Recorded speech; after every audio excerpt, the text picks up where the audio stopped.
আমি পুরো 10 লক্ষ টাকা দেব যদি কেউ আমাকে বিয়ে করে। ম্যাডাম, আমি তো এখনই বিয়ে করতে রাজি। না, তুমি কি আমাকে বিয়ে করবে? না, আমি কেন করব?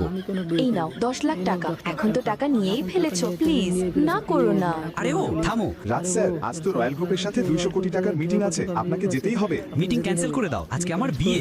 তাহলে এবার আর জিএস গ্রুপের সেই অহংকারী সিইও কে বিয়ে করতে হবে না। কিন্তু সেই সিইও তো আমি। অঞ্চল, তুই এখানে? তুই সত্যি বিয়ে করে ফেললি এই সাধারণ মিস্ত্রির সাথে? মিস্ত্রি তো মানুষই, খারাপ কে আছে? ওরাও তো কঠোর পরিশ্রম করে খায়। ঠিক আছে, সন্ধ্যায় ডিনারে দেখা হবে। এখন চলো, তাড়াতাড়ি কাপড় খুলে ফেলো। আরে থামো, ধৈর্য ধরো। আরে আমি তো স্নানের কথা বলছি, তাড়াতাড়ি গোসল করে তৈরি হয়ে এসো। জানি না কি কি যে ভাবে এরা। তাহলে কেমন লাগছে আমাকে? হ্যাঁ হ্যাঁ, তুমি অতটাও খারাপ লাগছে না। মনে হচ্ছে আজকে সন্ধ্যের পার্টিতে আমাদেরকে সবচাইতে সেরা দেখাবে। এরপর আমরা ডিনার পার্টিতে গেলাম।